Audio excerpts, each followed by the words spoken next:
I'm Dylan. Hi, I'm Neil. And what? Hi, I'm Gina. And this is Youth on Subjects of the World. So today we have a guest, and that's Gina Riley. So would you introduce yourself, please? Sure. Hi, everyone. My name is Dr. Gina Riley. I am clinical professor of special education, adolescent special education at Keeney Hunter College.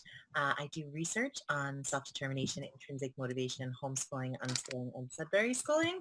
And I am also a mother of a grown unschooler. So glad to be here. Thanks. Thank you for coming. Yeah, thank you for coming. Thank you. All right, I loved meeting you guys at Arrow. It was so cool. Yeah. That was really cool. I really like your talk. Thanks. I'm so happy to like talk to you again and like complete the conversation. Yeah. No, you were really looking forward to it. It was really nice that this opportunity popped up. Yeah, I was so super psyched. All right. Well, I know I have a couple questions. I wrote a couple down so I wouldn't be lost. There you go. So I want to know, like, what got you inspired to start like conducting studies on unschooling?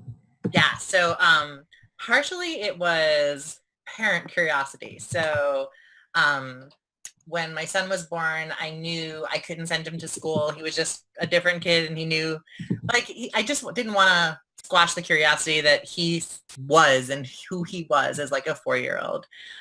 So I was doing my master's at the time and got really into this theory of intrinsic motivation, which is like Edward Dietschy and Richard Ryan's theory from the University of Rochester.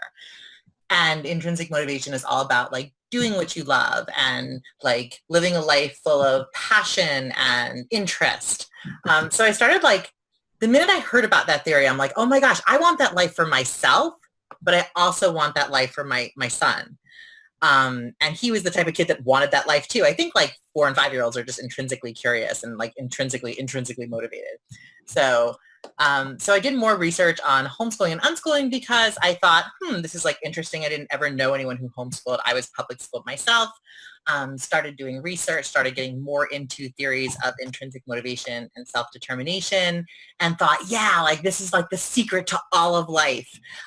So studied it more and more, and this got me more into and involved in doing some qualitative ethnographic research on homeschooling.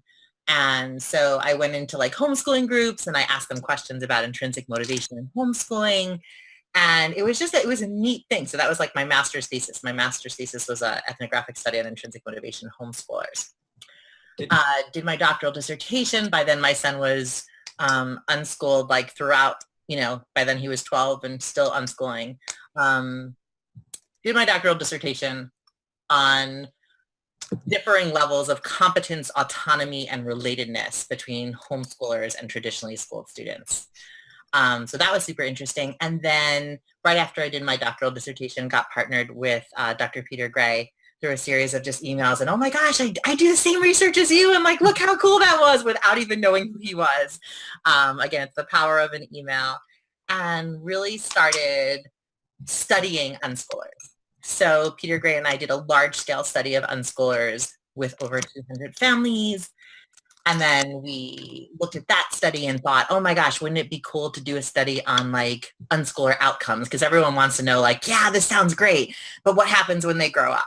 So we did 2 studies on unschooling outcomes, one focusing on like life after unschooling and college and higher education, and the other one focusing on like employment and financial independence and things like that. And now, I've done studies on world schooling and unschooling, and that's really my love. And now Dr. Gray and I are partnering with Lisa Puga from Princeton on a study of Hudson Valley Sudbury schoolers. So we're super excited about that. That isn't even started yet. We're looking for grant funding and things like that, but super, super psyched about that. And it just sort of branches off from there. That's really awesome.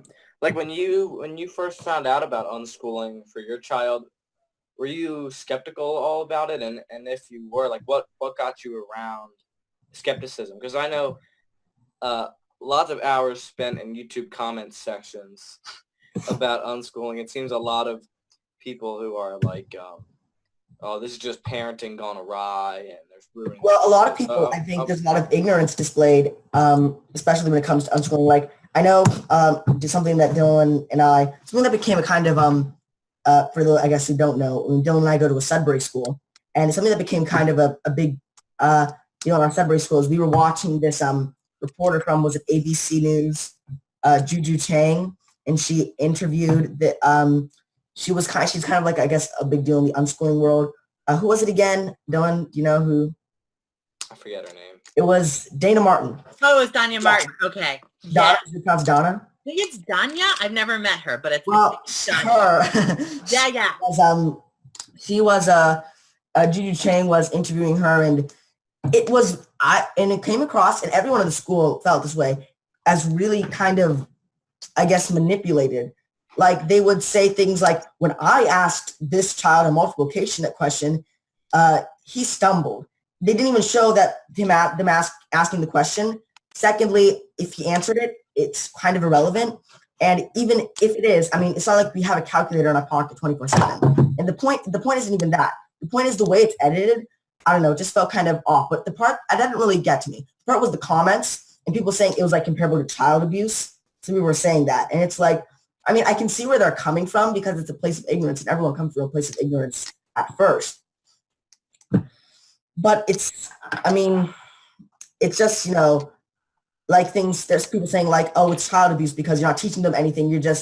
And it's ridiculous because, I mean, it's kind of what's the word I'm looking for?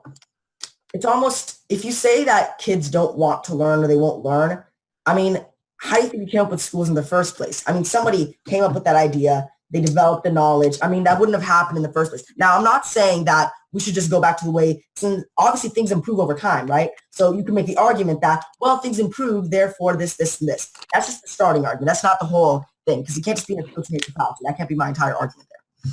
I'm just saying that to say that the only way humans learn is when they're sat down and just told, I mean, it's not the way it works. I mean, interestingly, right, this is, I guess, the cool thing about like having, so my son is 22 now, right? And so when I started researching as an academic homeschooling, unschooling, and when I started like unschooling my own kid, there wasn't like internet wasn't really a thing, right? Like we used to go on internet to like blog, and that's about it. Like Facebook wasn't popular, like YouTube wasn't popular, and so yeah, I had really limited access to like internet because it just wasn't a thing. So we didn't have the comment section on blogs or YouTubes. However, we did have the comment section with regards to people. And, I grew up, like my mother was a public school guidance counselor. My dad, had gone to college and totally didn't know anything but public education. And so neighbor, family, friend comments were brutal, like completely brutal. Like I have an email still from my sister-in-law asking if my son could read. And he was like 11 years old at the time. And I'm thinking, why would you think that he wouldn't be able to read? We used to have neighbors like knocking on our door, no joke, coming over. And I remember this one neighbor, like my son was like 4. She knew we weren't going to send him, or I wasn't going to send him to school. She wore like a sweater with all these colors. And she literally, like, we opened the door and we're like, hey, Mrs. G. And she's like, Benjamin, what color is this? And I'm thinking, oh my gosh, is this the life we're going to lead, right? Like, yeah. So like asking, math questions and stuff, we literally got, what color is this? So yeah, I mean, on the one hand, I'm super glad that I didn't unschool my son in like the age of social media, except at the end.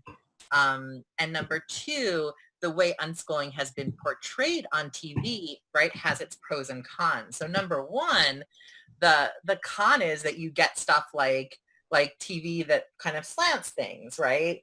There was a wife swap episode, and I don't know who was in that wife swap episode. Dana Martin was actually. Was it her? Yeah, I watched that. It was her. So I didn't know about this until the person that I was consulting said like, well, unschooling's like that, right? And I'm thinking, no, unschooling is not like wife swap. What are you talking about, right?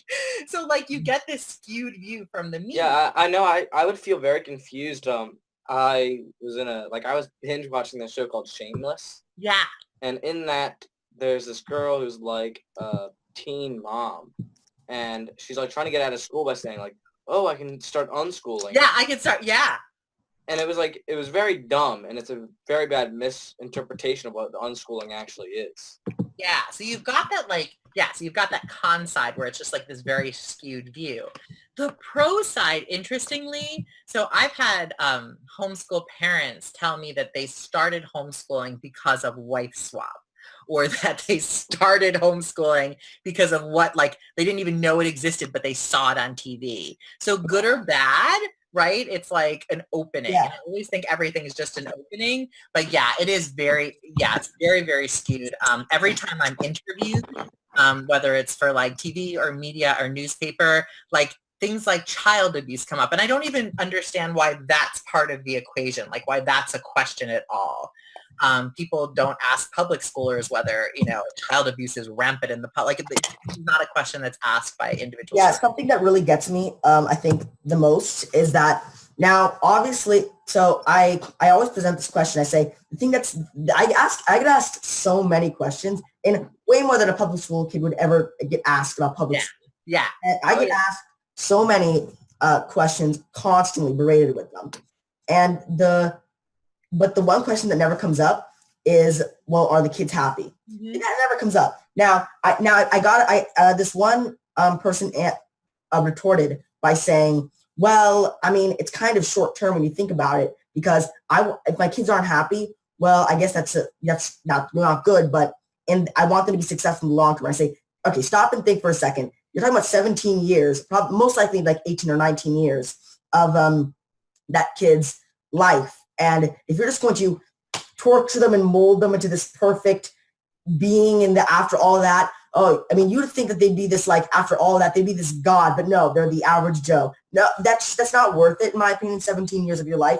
Most likely, again, 18 or 19, because at 17, on people's 18th birthday, they don't just move out or something like that. It's not how it works. So, I mean, this is a very conservative estimate, 17 years of just, so, I mean, you can't discount the child's happiness. Now, yes, it has to be, we also have to take into account to, if they are going to be successful, but that's not the biggest, I mean, it is a big, but that's not the sole problem. You also have to take into account how happy they're going to be, because believe it or not, happiness is kind of important. It's, the one reason people like to, exist. I mean, why do we have a job in the first place? What is the whole point of being successful? So we can sustain a certain point of contentment and then try to pursue happiness. I mean, that's all it is. And if you're taking 17 years off of that, that's a big price to pay. Yeah. And so interestingly, like, you guys know from Arrow, right? So I have like one foot in like the homeschooling, unschooling research world. And then I have like the other foot in the realm of public education, because I also educate public school teachers. I run teacher education programs. So it's interesting. And I honestly love both sides, and I can see both sides, right? And I have to be able to do that in order to do my work. It's a weird quandary, but I have to be able to do that. I will say that I ask teachers all the time, like one of our first things that I ask is, what is the purpose of school, right? So my teachers come up with all sorts of answers, and very interesting answers. Like, some say the purpose of school is to become a good citizen, and others say the purpose of school is to be educated, whatever that means. What I never get is like anything about happiness or well-being, or like the purpose of school is to create self-determined individuals. Like, I don't get those types of answers. So I always think that's interesting, because I always think, like, we talk about like happiness because it's important, right? Like, happiness and well-being is the most important thing. But yeah, it's not a priority, or at least it's not a priority yet when it comes to public schooling. And you do see it a lot in the alternative education realm, which I think is wonderful. I will say that public schools talk a lot about social emotional learning, but they're not there yet. Like, see where you guys are, like it's all about like being a healthy, happy, well-adjusted person. Like, they're not there yet. I think they're inching. I'd be curious, Gina, I don't know if you did any studies on this, but do you know what the level of like depression in unschoolers is? Yeah, so we did not ask in any of our studies about mental health and unschooling. Interestingly, it's on my list. I kind of am doing like this developmental research list, right? Where so now I'm studying like unschooling and parenting. And then I plan to go and look at unschooling and mental health. We've toyed around with a couple of hypotheses regarding that. But yeah, that's an interesting study. Yeah, I'd be very interested in that because like I don't know what that. I would assume it would be lower than public schools, but I'm not all that sure because it seems like a lot of people that are unschooling is like tend to be the outcasts. Yeah. And are prone to depression. Yeah. So I'd be curious. Yeah, I'm doing a talk about unschooling and learning disabilities. And I think it's an interesting, I'm actually having a conversation right after this program with a parent who runs a Sudbury type school, and she wants to know about learning disabilities in Sudbury. So I don't know if I put learning disabilities and emotional or mental health in the same realm, but yeah, it's a super interesting topic, and I don't know the answer to that. And again, like I'm coming from two worlds, right? Which I think is good because I have this like neutral thing going on. I'm like the researcher, I try to come into research with not knowing anything, and then I find out. But I would be curious too. I'd be super curious. It's on my list, just not now. Well, I know like my dad had this was like a couple of years ago. I don't even think I found Sudbury yet, but I'd left public school, and when I'd been in public school, I had really severe anxiety. And my dad was talking to one of his friends that has a daughter in public school, and the woman was genuinely surprised that I was not on any kind of antidepressant. Mm-hmm. And I remember this was like right after I left, the school district wanted me to go to a psychiatrist. Mm-hmm. So he could like evaluate me for like an evaluation. And like my parents are very into like homeopathic remedies and alternative to like regular medicine. Like I've only ever had antibiotics once. Yeah. For Lyme's disease. And I remember my parents didn't even let me read the letter, which is like rare. I was like, well, now I really want to know what it says. Yeah. Right, exactly. Then I snuck and I read it. But it was like you can have your like it's fine if you want to do this whole stuff, but your child needs severe antidepressants. What are you talking? Like I wasn't even at that time after I left, I wasn't even depressed. Like I felt fine because I was so happy I was just out. And I was like, I'm really surprised at the rampant use of like antidepressants. And I know even some of my friends that are at Sudbury, they have friends who are on like antidepressants. And my friends in public schools say they know a lot of people who are on antidepressants, and it's really surprising, like the rampant use of them. I don't think people understand that. Like we had a visitor from Switzerland come visit our school, and I was telling about like how like we know a lot of people who are on antidepressants. You really couldn't believe it. And I remember I was also watching this mini documentary, and it was a short piece about a teacher, and I don't know, he did something nice. I'm not too sure, but he was like normally the mean teacher who everyone hated, and he was going on and on about how school isn't supposed to be fun. I was like, wow, you're like an idiot. So interestingly, right? I have this discussion all the time, not really about depression or anxiety, but about ADHD with my teachers, and I'll stand by this, right? Like educators aren't doctors, and no one in that sort of capacity should be making decisions about medication. Absolutely. Like it's just not within your role, right? As a teacher, to make any determination, or as a school administrator, to make any determination about medicine or suggestion about medicine or medication. That is a conversation between the individual and the individual's doctor. To be honest, I mean, people are talking about abuse. Are you kidding me? You're talking about prescribing drugs to a child, and it's ridiculous. And the fact that the people want to get on these, like, a lot of times it is a power play, and they want to, like they're this people want to be this overarching authority. I'm not saying that. I'm not trying to generalize everyone. I'm just saying that this happens, and it's ridiculous because, I mean, you're talking about the parents overstepping their bounds into education. I mean, you're overstepping your bounds into the medical industry, which is such a complex industry. The amount of training that doctors have to go through, and they even and sometimes corners, even cutting things like nutrition for training with doctors. And you think you're qualified? Absolutely not. Yeah. And I'll never, it's in the realm I'm in, I'll never make a real statement about medication or, again, I think it's a personal decision between the person and the person's doctor, right? Exactly. That's period. There's nothing else. No, not a conversation no about. ifs, ands, or buts about it. That's how it is. And the other thing is the fact that when it comes to things like Adderall, you see, it's really, honestly, it's kind of disgusting, but it's almost inconvenient for the teacher. And it's really disgusting. See, because I mean, if there's a kid who's the really eccentric person in the class and can't sit, and God forbid, can't sit down for like 5 hours. Yeah, I know. I was watching this thing and it was hilarious. It was a South Park episode. And I don't watch a lot of South Park, but I just was clicking through the channels and I saw this, and it was a really hilarious commentary on like people giving on Adderall and ADHD, and it was like about how it was like these kids who saw this other kid who had ADHD and he didn't have to do homework, and they're like, how can we get that? And they're like, well, none of you guys have ADHD, and they're like, oh, okay, and then like, but we do, and so they go to the doctor's office. Let's test if these kids have ADHD. And it's like, all right, now everyone sit down and I'm going to read you this 1,200-page book, and you have to sit through the entire thing.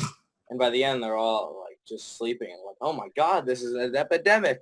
I think Peter Gray writes a lot about this topic. I always think it's so interesting. And I won't ever come from a place where I talk about, like, I teach classes on neurobiology of like learning disabilities and ADHD. So I'm never going to come to a place where I'm going to say that this doesn't exist.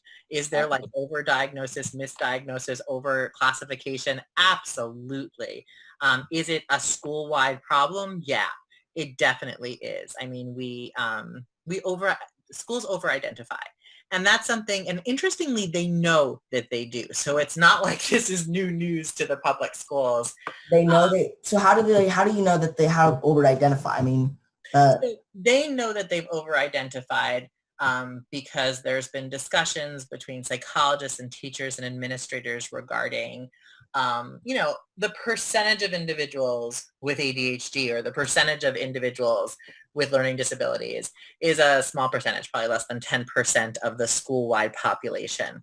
So if you go and you measure a classroom and you have like 30% of your males in that classroom diagnosed with ADHD, that's an issue, right? So they do those stats and they like compare those stats, and that's how you know. So, I mean, schools do know, and like every textbook will talk about over-identification, over-classification, misdiagnosis. And I will say, like, overall, they're trying to do a better job. My new teachers definitely know about that, right? Like my new teachers are warned from their very first day in teacher education. But yeah, it's interesting. I'll never come to a place that say these things don't exist, but I will always come to a place that say they are always overclassified, over-identified. Yeah, I know for sure. I've met a couple people that just totally deny ADHD. Yeah, I can't get on that. I can't get on that train. I've absolutely met unschooled people who've been unschooled their entire life who absolutely have ADHD and have been clinically diagnosed with it. Yeah. And it's not like, it's not a surprise at all. And it's not a bad thing. I'm not saying it's a bad thing, but it's like, it's not an overdiagnosed. Yeah. You have a small percentage, and I'm never going to get on the train that say that these things don't exist. And I have to come from that. I know, like, I've read Greenberg's work and I've read a bunch of works that talk about it. And I think they're very interesting. And I try to like look at that side too. But yeah, I think everyone is concerned about overclassification, overdiagnosis, misdiagnosis, but we still see it. And it is something I know public schools are working on, but it is interesting to talk about in this context too, right? I always wonder if people choose to send their kids or choose to homeschool their kids or choose to unschool their kids or choose to send kids to free schools because maybe they've gotten like a misdiagnosis or something. I always wonder about that. So that's just something I wonder about and something I'll ask about in future studies. Okay. I do have another question. Do you think unschooling is fit for every family and every child? Yeah, no, I'll never be on that train either. Yeah, Yeah, I agree. I ever, agree. ever. So I think that unschooling is always a choice, just like everything is a choice, right? And I think that if you choose to unschool your child, more power to you, and all the best wishes in the world. But it's always a choice, and you wouldn't want every parent unschooling their kid. Just There's a lot like of stupid parents. right, right. And just like you wouldn't want, I think you could say this about Sudbury. You tell me. Just like you wouldn't want every kid in a Sudbury school. Absolutely not. Absolutely. Yeah. We've had trouble with this before, and we've had dilemmas with kids that were like, well, Sudbury. We're like, oh, well, we feel like Sudbury should be the place for everyone, and we were corrected very fast.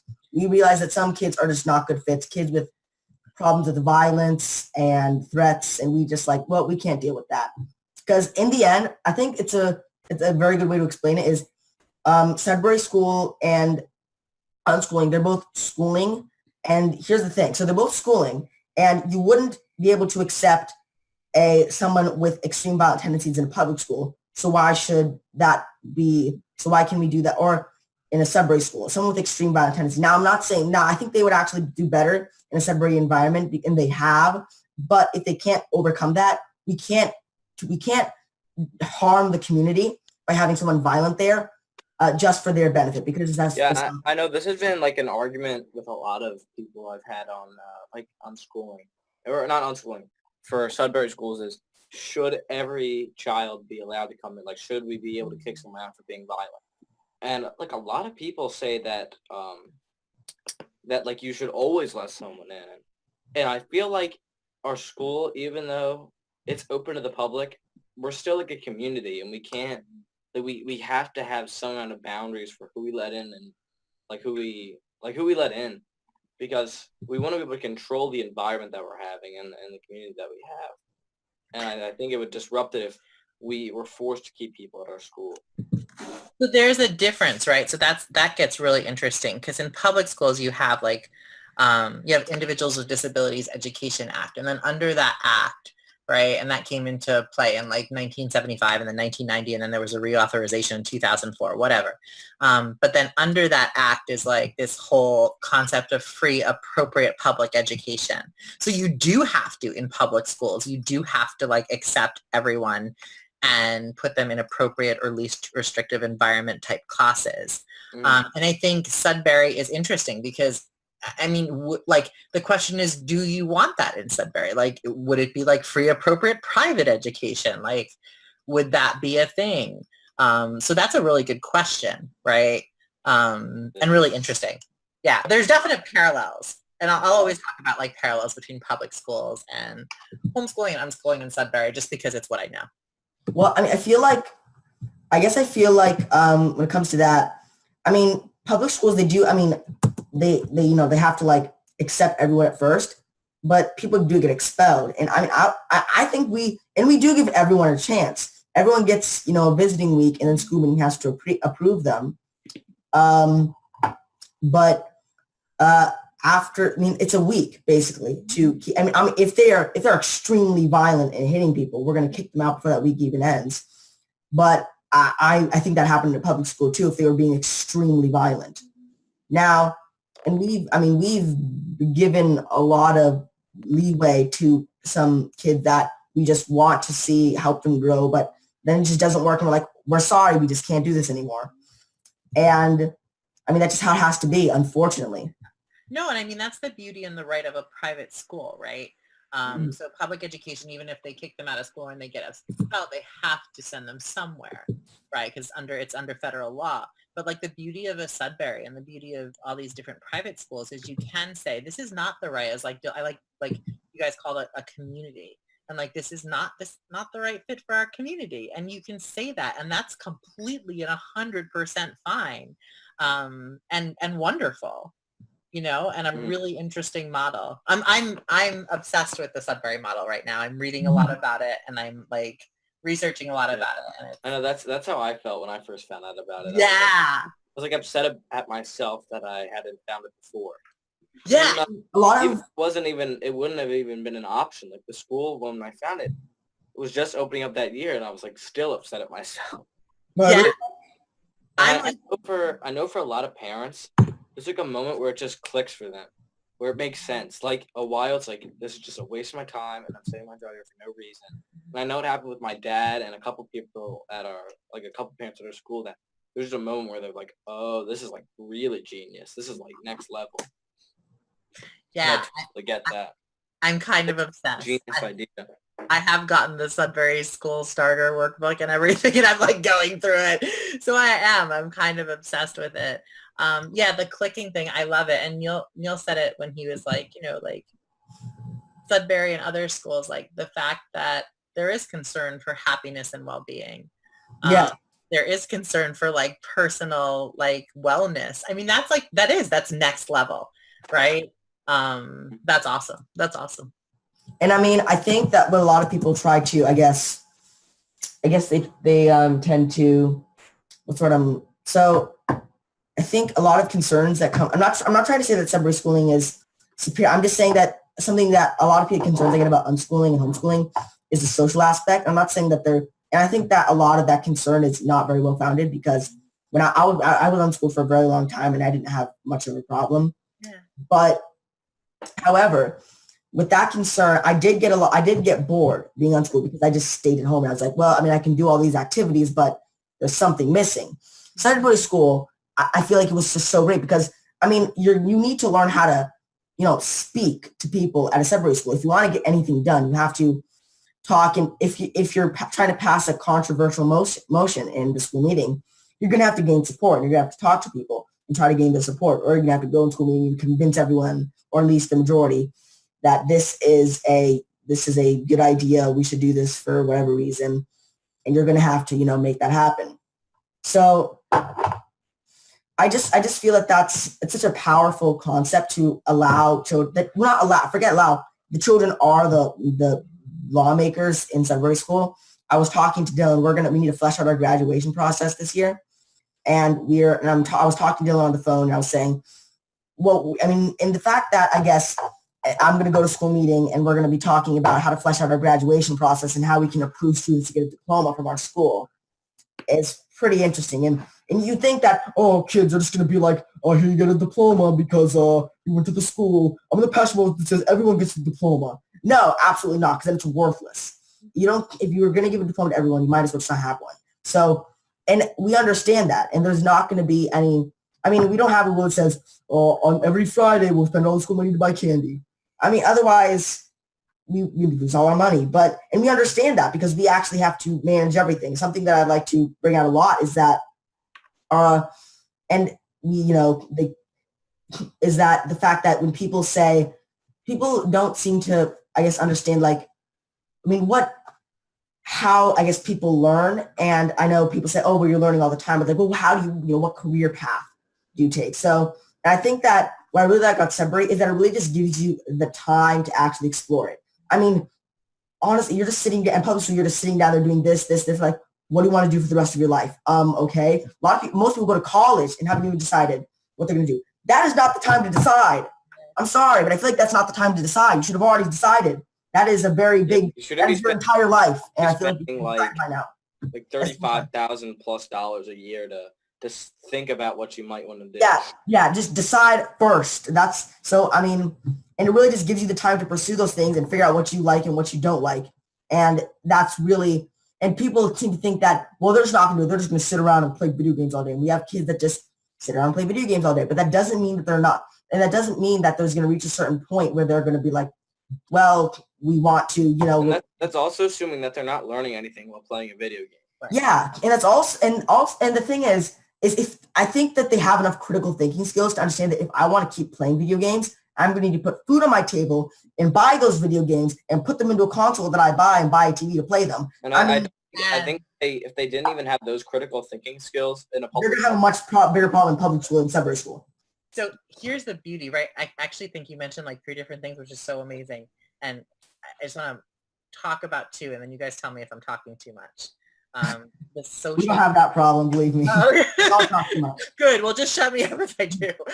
Maybe no one else is here. There you go. Yeah, thank God someone else. Yeah. It's so fun with you guys. It's like the best interview I've ever done. You can This is the 3 people that talk too much, so I love it. totally I fine. love it. It's literally like the best hosts I have ever had in my whole career. So just know that. You spoke about like the social thing, so that's always an interesting, right? That's a real good conversation piece.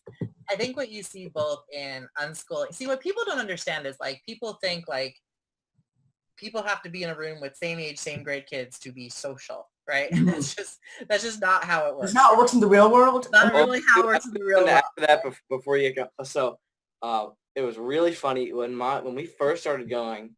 I don't even really know how we're related. I think they're like my dad's cousins. Like I don't know, some long down the line. But I was telling him about how my brother Andrew, who at the time was 8, and our friend Julian, who at the time was 16, were like pretty good friends and hung out a lot and played a lot of video games online. I always bring up that. And yeah, we're genuinely friends. And they were like, and I thought that was so interesting because Andrew can learn so much from him. And they're like, isn't Andrew going to make Julian a lot dumber? Like, you're like insane, right? Like, this is crazy talk. Yes. What are you talking about? What are you talking? Yeah. So, and it's so funny. Did Like, someone say that? What? Is Andrew going to make you? Who said that? Or like, I don't know, one of my family members. I don't really know who they are. That's so, yeah, that's not how it works. I mean, yeah, It's just so dumb on so many levels. it's, yeah, well, I don't think people think about, like, so a lot of people, like, and I hate to use the word mainstream, right? But if you live, right.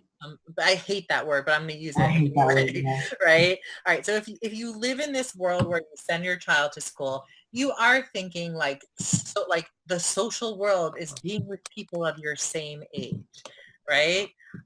And so when you talk to like unschoolers and you talk about even Sudbury schoolers about like sociability and things like that, like you guys know you can be friends with people of different ages and it's like totally okay. And the beauty of that is age mixing, and the beauty of that is that age mixed socialization happens in the actual real world. Like I'm 43 years old. My friends are not all 43 years old. That's like an artificial environment, right? Yeah. And so like the age mixing part is really the beauty of unschooling. I think it's the very less known and definite benefit that you get to make friends with people of all ages. It's absolutely okay, and it's very real world. Video game conversation was amazing. Read Peter Gray stuff. He has a lot to say about it.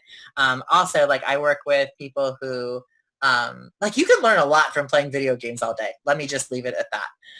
Like definite. I know many a person who played video games all day as grown unschoolers and became coders or video game creators.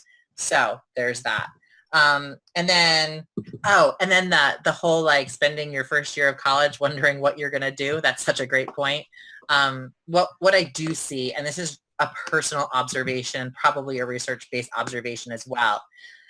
When you are in an environment that values your opinion and values your critical thought and values your time, you get to the place where you have greater time and you have greater maturity to think about things like, what do I really want to do? Like, what do I really want to do outside of what my parents want me to do, outside of what people expect of me? What do I myself really want to do? And I think that's something we don't see. I mean, public school is full of expectation. You are expected to choose a major after you leave public school. You are expected to do something like that makes you successful, whatever that means. Like in my family, it was you're expected to be a doctor, lawyer, or professor. I swear my parents didn't love me until I got my PhD, and that sounds sad, right? But it's a little bit true. But I think that they would probably agree. But what like society deems like successful may or may not be what everyone else deems as successful. So yeah, there's that thing. And I absolutely think that homeschooling and unschooling and Sudbury schooling does give people time and space and maturity and critical thinking to really think about things like, what am I going to do? What do I want to do? What do I like? Sorry.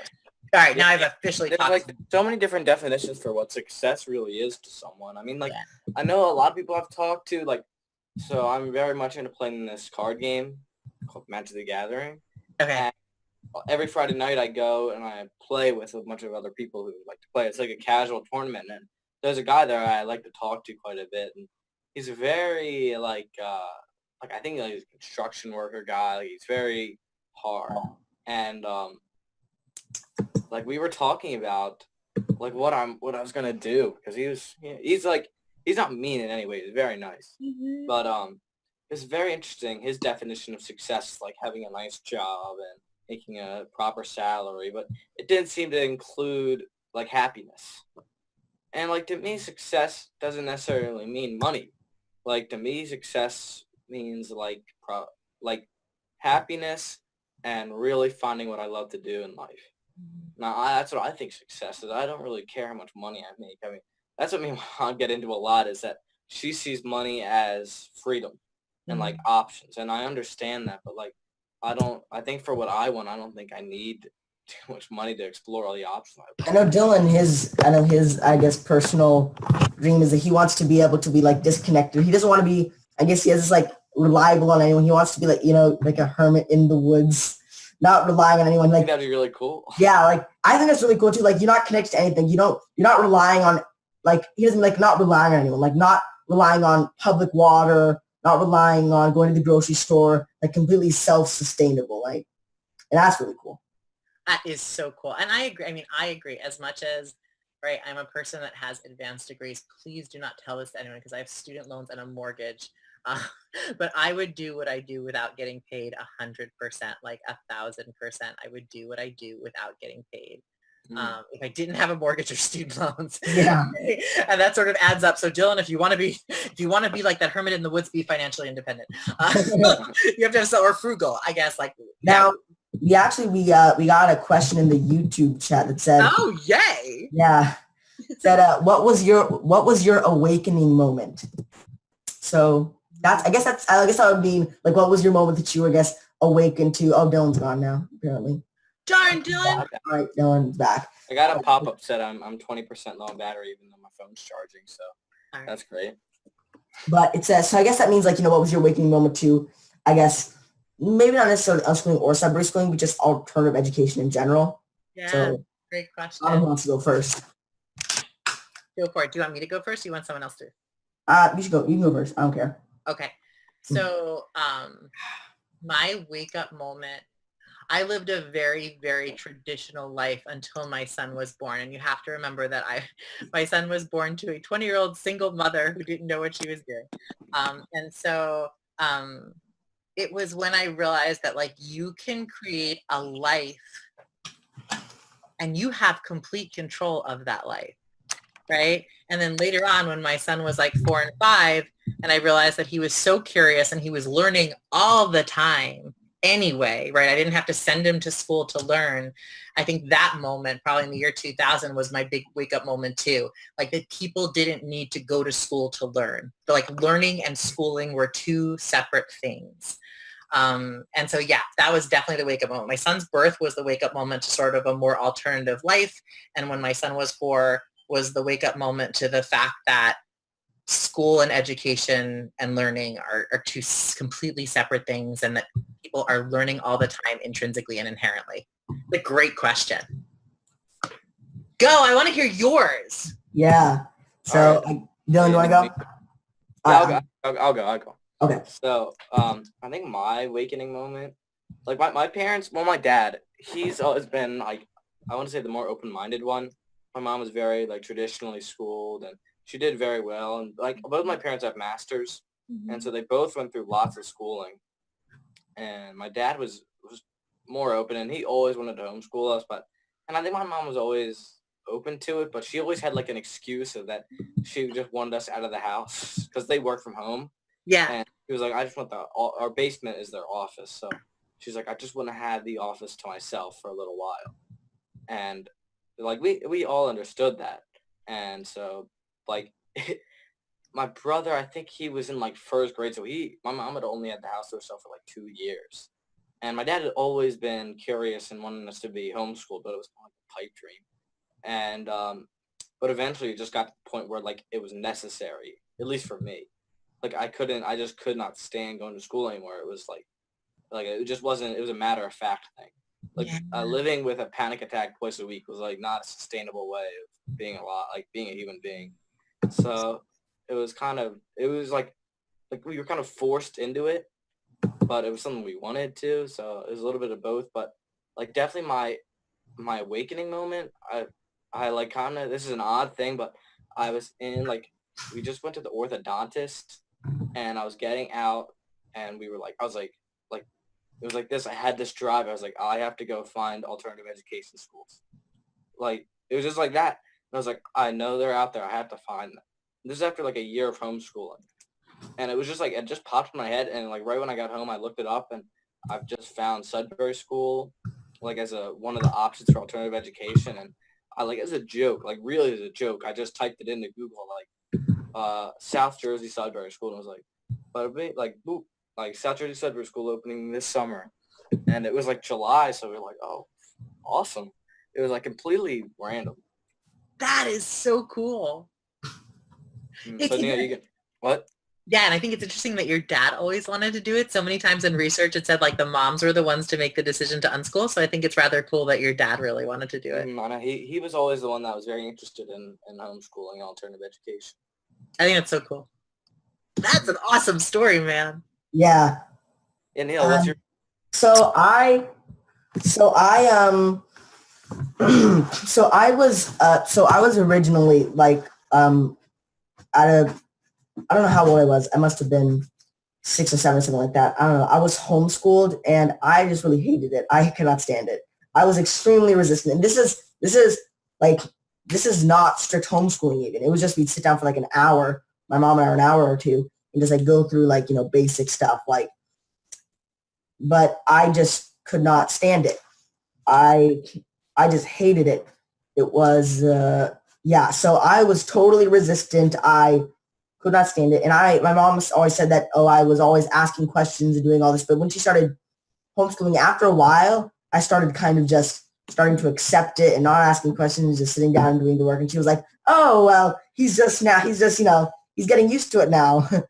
So like she thought that was normal and stuff. But then she realized, well, I mean, is that, a good thing for that to be happening for not to be asking questions and doing all this anymore?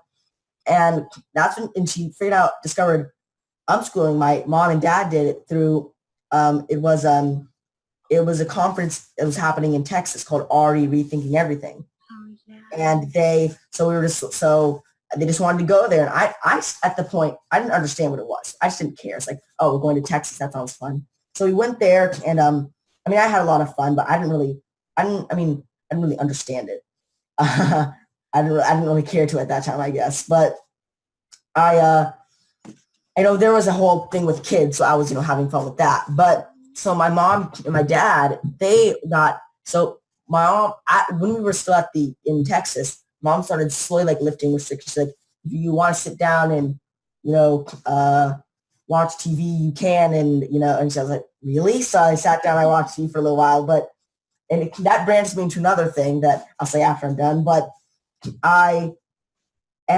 so eventually we got home and I don't know if it was my mom or my dad, but I think they were saying something like, we're going to try unschooling and there are going to be no restrictions on this, that, the other. We're going to stop this. And so yeah, that was really, I remember I think my dad always says this. He says that the first day, like the following morning, I was like jumping back and forth between the couches. I think my sister and I, and he said, how do you feel? And I said, I feel free. And he said, I feel free. Oh, yeah. And he said that he did not like hearing that, because he did not like hearing that I wasn't free before. He did not like hearing that. He's like, so you weren't free before? He did not like hearing that. But that was when I got bored and I went to separate school. That was, I think, my true, like, oh my God, I can't believe this. Because my mom actually found Sudbury School. She was like, oh, you hear about this? This is Sudbury School. And even she was actually kind of doubting. She was like, I don't know if you want to get up I actually want to get up at a certain time every day, like the opposite of what people normally would say. She's like, I mean, I don't know if you, and I was like, I want to do it. I want to do it. Just, I definitely want to do it.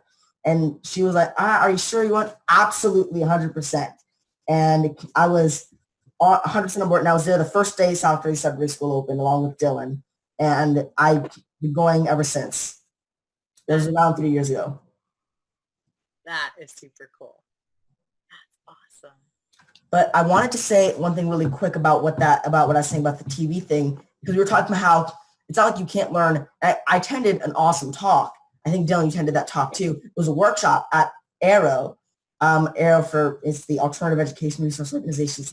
It's a conference for alternative education. But I attended along with Dylan a workshop about video games. It was really, really good.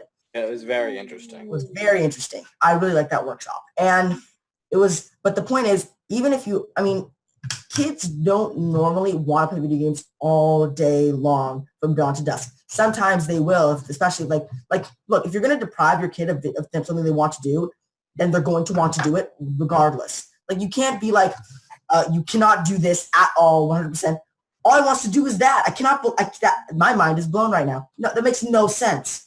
I know my dad was having this conversation with someone, and it was really funny because they were saying, they were talking about their son. He's like, he never concentrates, just can't concentrate on anything. And I just cannot pull him away from his video games. And my dad said, so what is he doing when he's playing his video games? He's just not talking to us. He's just totally engrossed. And I say, would you call that concentration? Yeah, that's a great point. Yeah. Yeah.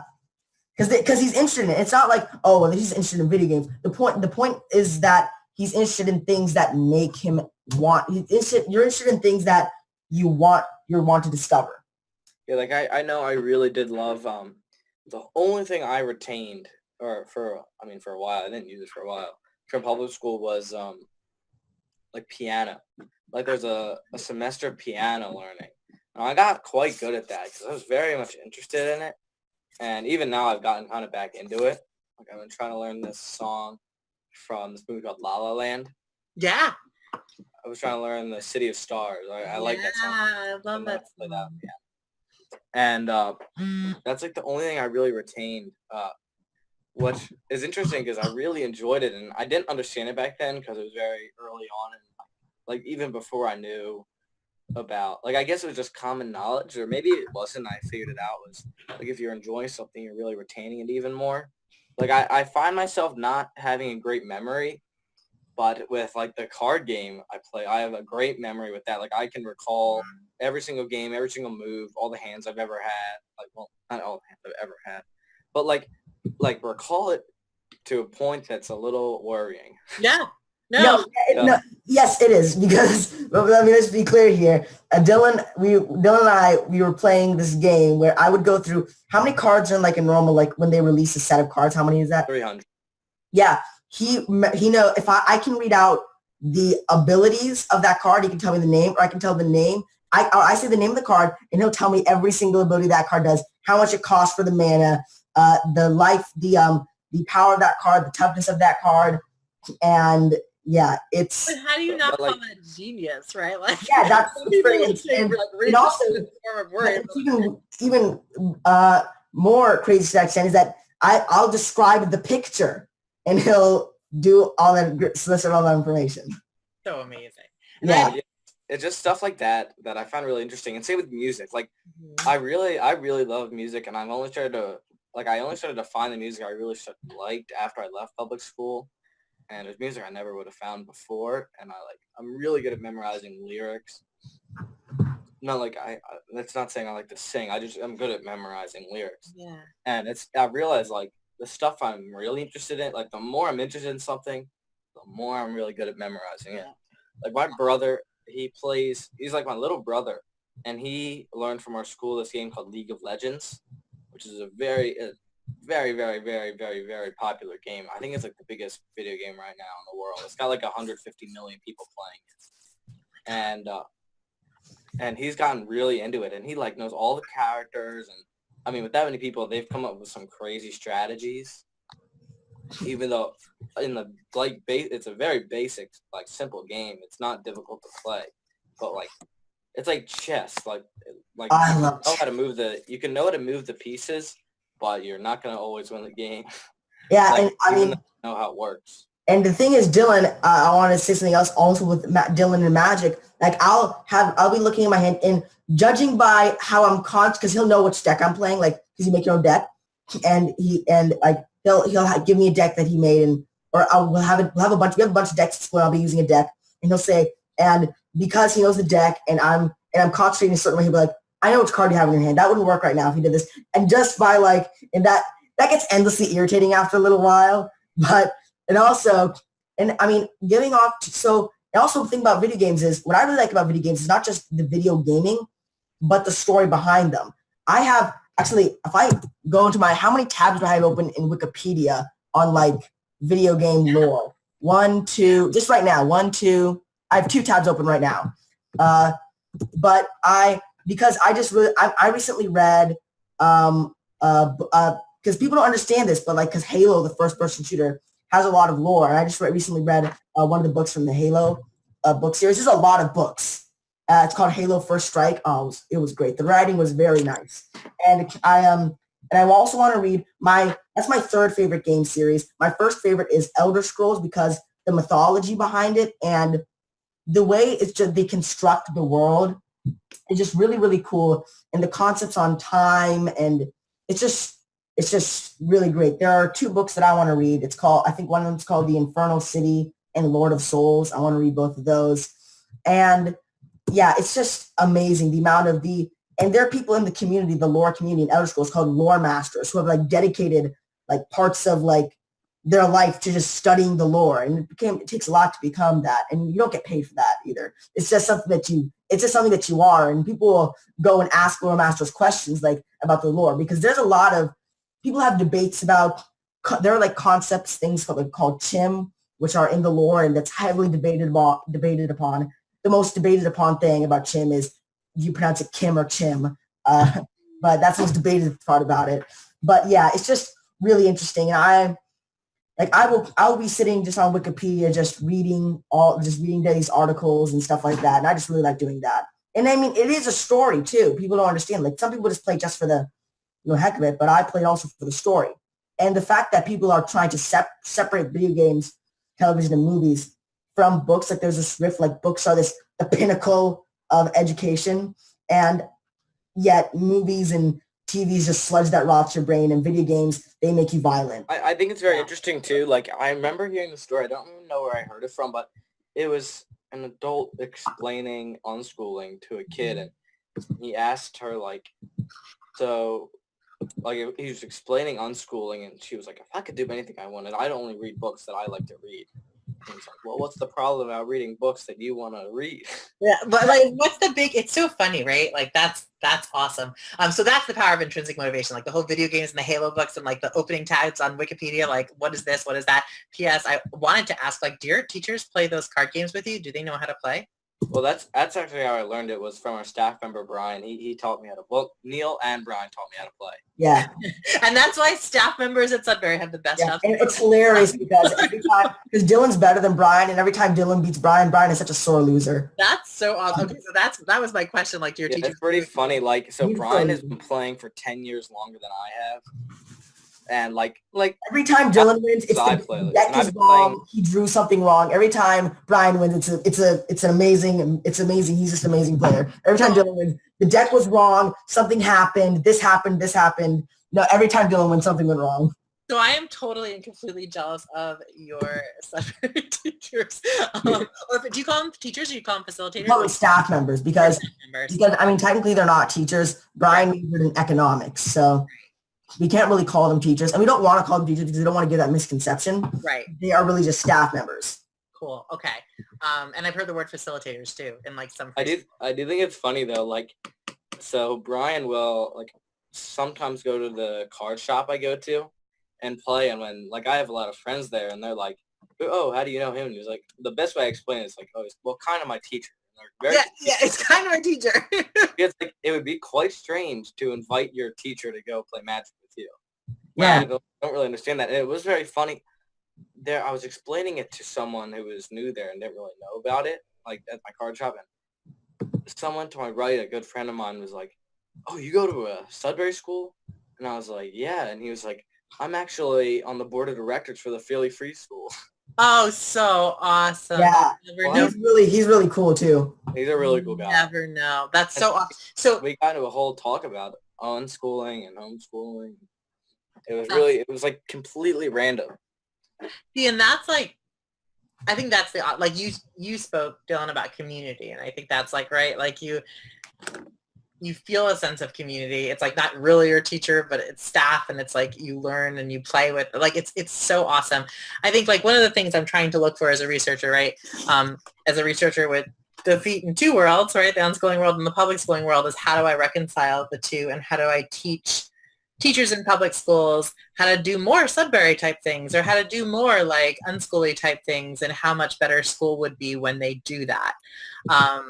So yeah, so I talk to my teachers about strengths and interests all the time, and authentically like being involved in like students' lives, just like your staff member like plays cards with you and things like that. Like that stuff is super important. And then I love, Neil, that you talked about like TV and Yeah. movies and video games like not being of a separate, like these are not of separate realm for books. I always talk to my teachers about this like expanded view of literacy. Like literacy is not just reading books. Literacy is listening to things and listening to audio and like watching TV. And literacy is doing all like opening up tags on Wikipedia about games and stuff. Like that's all literacy. There's such an expanded view of literacy. And I think that like that message needs to be sent too, that it's not just like reading Like books that are going to you teach can you. read and write, which is Actually, one technically second, not to stop you guys. I have to plug in my phone somewhere because Yeah, I thought I had it plugged in, but it's not charging, and my phone's at okay. 3%. go for it. So you Well, guys keep talking. I just need to find a place to plug so I think a problem I have with people talking about, because literacy traditionally is just reading and writing, right? That is the definition of literacy. You need to be able to read and write, and you're literate. Otherwise, you're illiterate. What people don't understand is if you're not computer literate, you're not going to be able to succeed you're not be able to go very far. I Yeah. mean, people, you don't really that often go to say, hey, I'd like to apply for a job. No, you do it through email. Are you kidding me? No, this is not, we do it through things through email now. We do things through this and that. And something that really gets me is that I got into this very long debate with this woman spanning weeks about the internet. And I mean, I was just saying, and she was like, why can't you I just want to know what woman is this? yeah. She's like, why can't you just go to the library? I just go, excuse me, are you trying to compare 300 books to the entirety of the collective wealth of human knowledge, the collective of all of humanity's knowledge put together, 300 books? No, get out of my face with that stuff. Stop. That's not going to work. That's ridiculous. And then she brings up such an argument that I still count as one of the stupidest arguments to this day. Well, when you go, they have computers at the library. Wait, if you have computers at the library, why can't you use your computer at home? And then she says, well, the librarians can direct you to certain sites. Like, what? Wikipedia.com. Why do I need to drive get my keys, put them in the ignition, turn the car on, drive out of my driveway, go to the library, park the car, go into there and ask them, how do I get on Wikipedia? Like, that's ridiculous. And when you have a spot, when you like, I want to know this thing. All right, let me just get my keys and go to the library. No, like, yes, that's how it used to be. But but cholera is how it used to be. We don't do that anymore either. We're not cholera. We're not people that get cholera and die anymore. Okay, we're the people that go on the internet now. All right, we don't like. If you want to go, the library is great. I like the library. The library is great. You can get books. Books are cool. Shout out to libraries. Yeah, the libraries are cool. But to say the internet and the library are two different things. If you want stories, hey, go to the library. If you want to read a certain book about education, you go to the library. But to say that if you want to learn a topic, a broad topic, then you should probably go to the internet. If you want to learn a very specific topic in a very specific book, go to the library. It's a great resource. Your public library, great system because it's free. Yeah. But the internet, and you don't have to pay for a connection and stuff, but the internet, other than that, is free. So interesting, right? So like all of that stuff that you just thought of, right, is I think it's such a testament to like your schooling and your education, because like you're talking about I have to get in my car, I have to use gas, I have to go to the parking lot. It's going to take me like 15 minutes to do that. Go in there, use a computer at the library. I could do it at home. Like stuff like that takes great critical thought and is actually also a really great time management skill that I think will it's probably one of the best skills you could have. Is Also, talk about social skills. It's going to be really embarrassing to go up to the library and say, hi, can you help me get on the internet? And it's just, But I will tell you, right, that one of the things that unschoolers and Sudbury schoolers and homeschoolers do really well is they know how to learn things, right? It's one of the things we learn from research. So like, you know about like the resources, like even if you don't use them, you know what the library could I do. think a great thing, I think a way to summarize that is a great way is that people we know how we learn how to learn. Yes, you guys learn how to learn and you really know how to use the resources you have in the world super well. Like, you know what's something I could look up at Wikipedia and what may be something I could ask a librarian about. Like, I do think libraries are great resources, but I think you know the difference between like going to the library to use the computer and like asking a librarian of something that maybe she only knows and you Exactly. don't about the Dewey Decimal System or whatever. Yeah, absolutely. Yeah, so yeah, that's a huge proponent to alternative schooling and unschooling and homeschooling is that like you know how to learn and you know how to seek out resources. Also, like time management, like you obviously, Neil, know how to time manage. You know it's going to take you like half hour more to go to the library and use a computer when you could be using the computer in your house, in your room. So yeah, I get completely awesome time management skills too. That's awesome. What you got for me, Dylan? Oh, wait. Give me my questions. All right. What'd you say, Dylan? Oh, he's getting his questions. He's getting his questions. Okay, good. Because I have questions too after he's done. All right, go for I it. forgot. I was getting set up. I thought I had everything set up. My phone was plugged in, and then it says my phone's not charging. And then I'm obsessed with the painting in your room. But anyway. Don't worry, Dylan. It's just because you're a failure. Don't worry. Oh, that's my brother.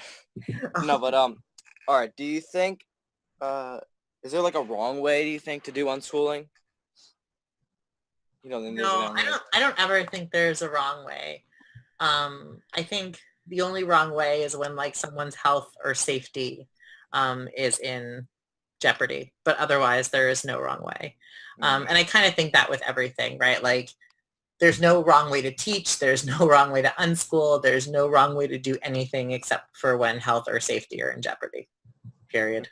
And like, all right, here's someone like, what would you say to someone who's an unschooling skeptic? Oh, like every single person in my life. Every single person we meet. Like, what's the first thing you say to someone like that? Yeah, I don't try to. It's so funny, right? So I'm in a weird position because again, I work in a school of public education. I don't really advertise my research probably as much as I should. I don't ever try to convince anyone that like unschooling or Sudbury schooling is the right way to go because I know that the right way to go is the right way for you, period. So I generally like talk mostly about how unschooling can really enhance intrinsic motivation and self-determination. And honestly, like that's the key that unlocks things, right? Like when I talk about unschooling to people, I always talk about intrinsic motivation and I always talk about self-determination and I always talk about like individual right. And there's like the key that unlocks everything. And so that's why I love like starting out my research. If you look at my progressions of writing, I did start heavily writing about like self-determination theory and D.T. Ryan's cognitive evaluation theory, and then moved on to homeschooling and unschooling. And I think that's actually an appropriate like sort of developmental standpoint because that's how I open the door. And once we start talking about intrinsic motivation and learning, and once we start talking about freedom in learning and autonomy, that's where the conversation about like homeschooling and unschooling comes in. So that's really how I unlock that door. That is really interesting. And I think this one I'm very curious about. What, like for you, what was your most surprising result in all of your studies? Oh, that's such a good question. I think it's always surprising to me. That's such a good question. I actually want to think about it more before I like. Yeah, take your time, totally. But I actually think it's always surprising to me even though I know that unschooling can be super successful, like those 2 young adult unschooling studies were super interesting to me because a majority of our respondents were financially independent, which I thought was very interesting, and partially and partially because they learned about, like, they learned how to use money as a tool. Like, so like money became this, like, I know if I want to do this, then I have to do this.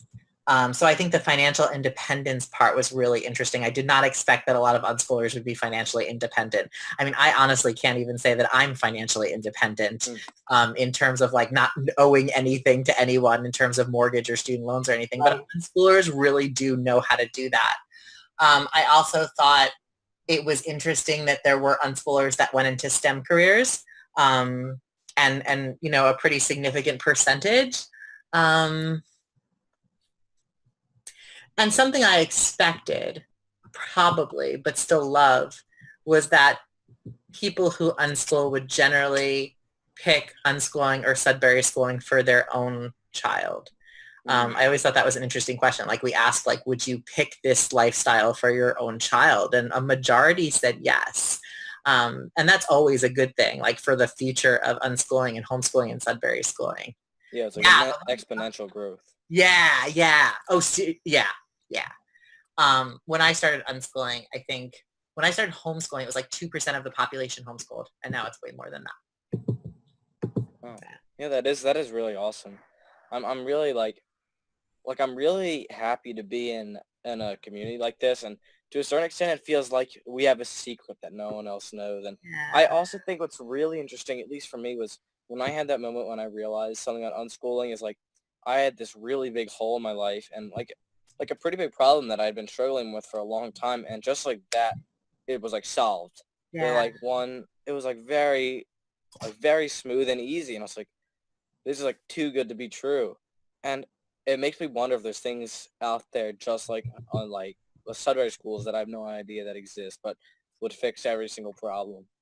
And it's so interesting because it really makes you think sometimes.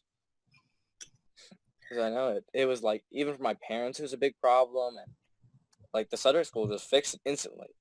Like no questions asked, no downsides. And I know they're happy with it because my mom gets a house to herself. And I mean, we're very interested in every single thing we do. Like my middle brother, he's very interested in filmmaking, and he always kind of had been, but he never had the time to like really indulge himself in it. And, we actually went through filming. He's still editing it. Yeah, for 8 months. Yeah, he filmed. We're filming. Oh, we filmed. Dylan, his brother Daniel, he's talking about, and we filmed a movie where Dylan and Daniel were at, well, also their little brother, he played a small part in it. It's a horror movie. He got killed off in like the first minute. I was gonna ask to see it, but now that there's violence, I'm like, no. Yeah. And it's really well done. I mean, we had to haul out all of our, so if we had to, from our school to the place where we were filming, because we were at a massive camp, you'd have to haul 700 acres of camp. Yeah. Oh, nice. We have to haul out all the equipment there, set it up. We put our costumes on that we had. I ruined a sweatshirt and sweatpants because it was drenched in fake blood. And I had to wear that every time that we did that. And every single time, I basically get like a dunk. Every day we're going to film, I get like a fake dunked on me. And the fake blood was made out of molasses. So walking through the woods with molasses, sticky, it was gross. And then I had these skin things put on me, so it would look really gross and disgusting. Yeah, you can look up to Gina. Daniel, he made a great video. Like school meeting told him to make. Well, he wanted to too, but we told him to make like an intro video. And Neil's like the host of the whole thing, and they run around school explaining it to everyone. And it's really well done. It's called Sudbury School Intro for New Students, and it's on our YouTube channel, Sudbury School. The quality is really bad because Brian messed it up. Let me explain just really quick why Brian messed that up. When we posted it to YouTube, Brian saw, because YouTube has an auto stability feature that absolutely sucks. So when you auto stabilize it on YouTube, and Brian just saw, oh, there's an auto stabilize option. When you click that, it automatically brings down the resolution of your video and it makes your video more shaky.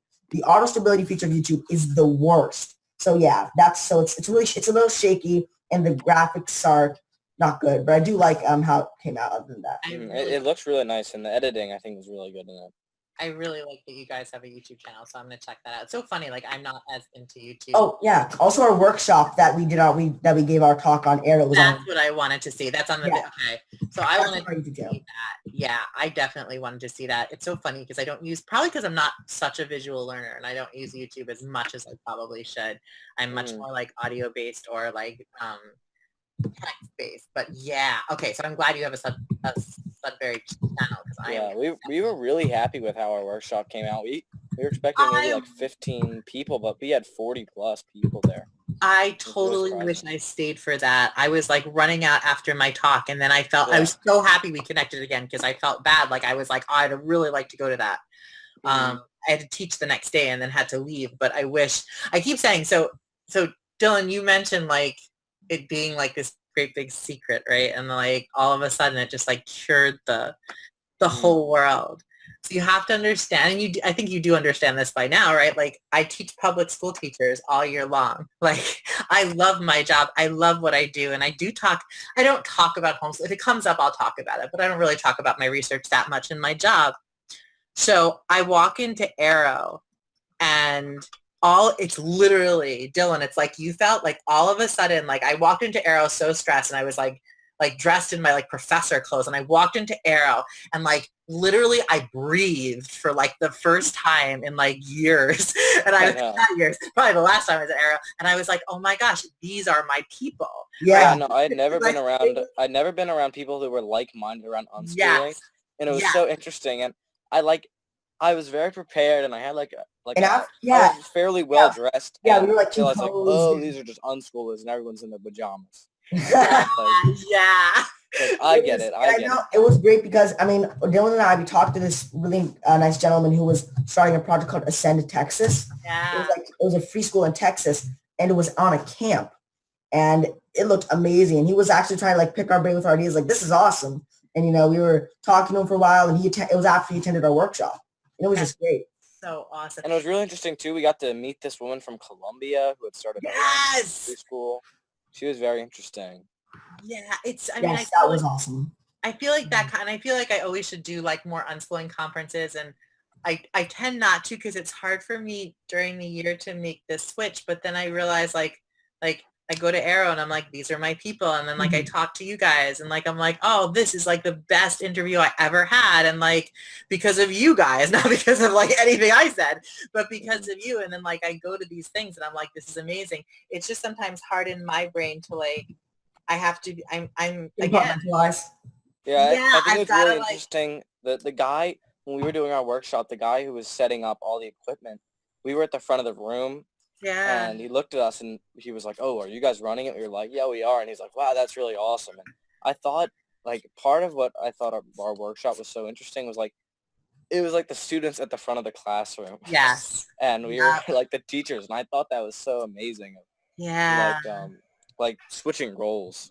Yeah. Or traditional roles, I should say.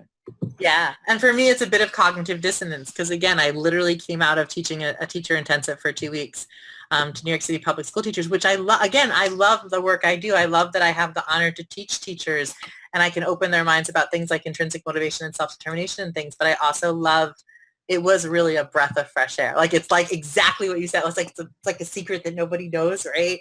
And like that's how I felt while I was unschooling my kid too. I think I miss that so much.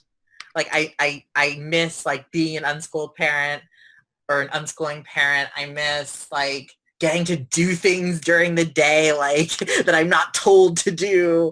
And that's why I do my research. My research is like fun to me. It's like a game. It's literally like your card game is my research. That's how it is. Yeah.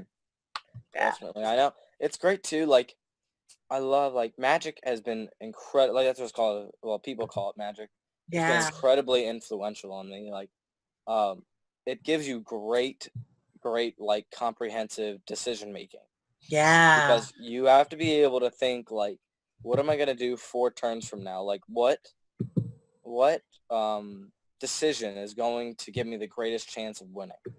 And it's such like a mental game, and that's what I love so much about it is like messing with Neil, because like you can see it's called telegraphing in Magic, where you can when you know what someone is going to play against you, and it's like I'm telegraphing to you that I'm going to play this, and you try your best to make it not obvious, but Neil like hasn't played Guys, all that much, so it's very obvious, and I love like it's like I love that mental side of it, and another way it's really influential was like when I really started out, I wasn't the greatest at math, but it's like embarrassing when you have to bring out a calculator in the middle of a game to do simple multiplication.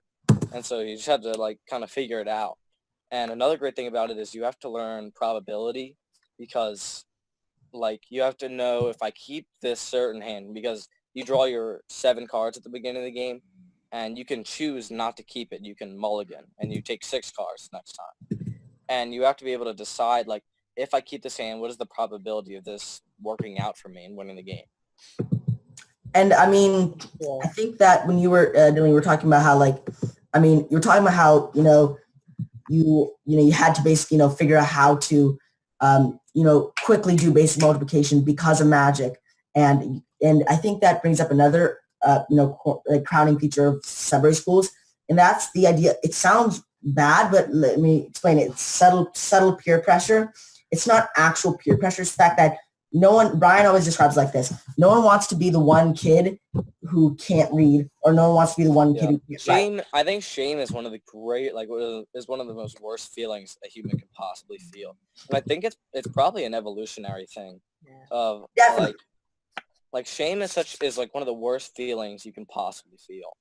Yeah, absolutely. And I mean, the thing is, it's not like school where it's like you're stupid or you get a failing grade. It's just the fact that you yourself want to be. It's very matter of factly. Yeah, it's very matter of fact. I can't do this. Everyone else can. Therefore, I want to. It's not like you're a failure. You failed. It's not like that. It's like you don't want to be 12 years old and asking someone what the clock says.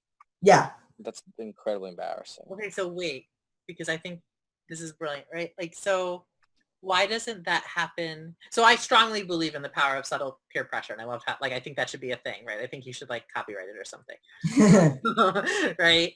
So, but that's not really something you see in schools in a positive way, right? Exactly, because it's not subtle peer pressure, it's direct peer pressure. Like, and also, it's not even peer pressure. When in schools, it's not even peer pressure. It's saying, you are failing at this, you're bad at this, you need to get better at it right now.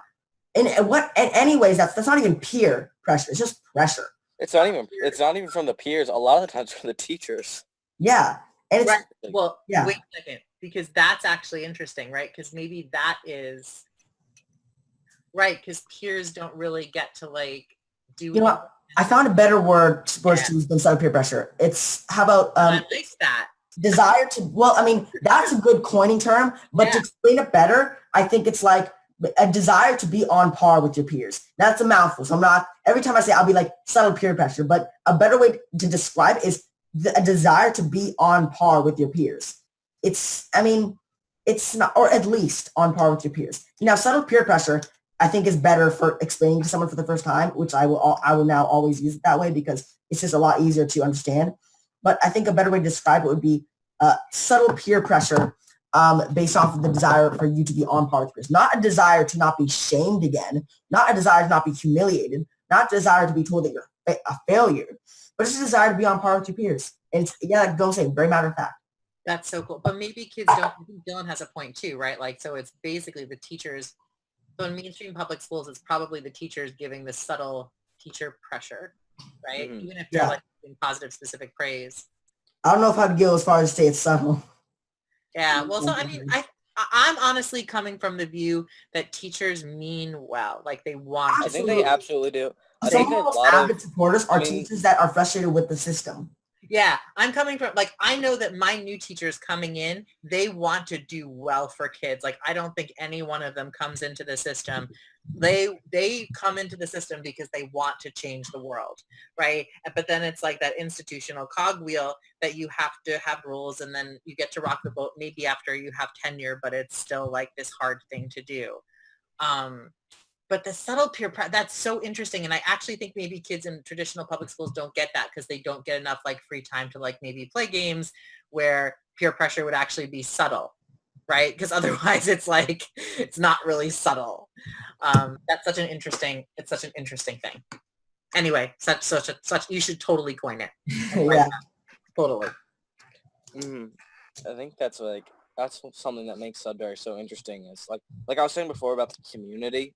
Yeah. That, like I love about our Sudbury school is that like like a lot of our friends, or a few of them, live around here, like next where I live. Neil lives about 40 minutes away from me. Uh, but like it happens very spontaneously how we get together. It's just like in 5 minutes you could have 8 people over. In 45 minutes, I can be there too. Yeah. Neil wants to be there. Are you near each other? What? We're 30 minutes away from each other. So the Okay. problem is everyone else is like within 5 minutes of Dylan's house. And I'm Like bike riding distance. Gotcha. And it's kind of funny because we'll just get together and like we're all very much into cooking. We love cooking. And I made an amazing soup I need to tell you about, Dylan. Remind me to tell you that. I made a great soup. And so we'll get together and we'll all make dinner and we'll all eat dinner together. And then they just ride their bikes out. And it's like such a interesting friend group. And it's really funny too. And in a lot of ways, it's like having other siblings because you pretty much live with them. And it's not like our school is very big. It's only like 16 kids. So a lot of the times it's like 19, I think. 19. Oh, well, you just have to live with the people. I mean, you're spending 8 hours a day for 180 days a year with them, so it's hard to get away from them. Yeah. Yeah. What a wonderful ringing endorsement. I hang out with them because it's hard to get away from them, so might as well avoid them. That's sometimes nice when you're stuck with people. Yeah. That's bad. I want to like be part of your friend group. But it's great how spontaneous like when we start to hang out can be. And I think like, I know it's so funny. Like if someone is having a birthday party, it can take like you have to send all the invites and write everything. And for me, like my birthday is in 2 days. Oh, I can come, by the way. I never texted you. Happy birthday. So it was like in 3 minutes, I sent out texts to like 10 people, and they all just said whether they could come or not. And it wasn't like a big deal. It was just like, hey, can you come? Can you come? And we're just going to hang out and make pizzas. And that's going to be my birthday party. So I can't come, by the way. I didn't text Dylan. Wait, you can come or can't? I can. CAN can. Okay. Nice. So that's also interesting, right? Because in public schools, we talk a lot about creating a positive classroom culture, right? And I think actually Sudbury does that very well without creating a classroom culture. I would want to add that like when we were first, it was like maybe we were halfway through my first year. It was the summer after our first year, and my mom was still slightly skeptical about it. And so some years we like to go to Vermont and go cliff jumping. So awesome. But so it was incredibly random. It was a great cliff jumping spot. Like it's like legal to jump there and it's all free and it's super safe because there's no way you'd like hit, it'd be almost impossible. You'd have to try to kill yourself.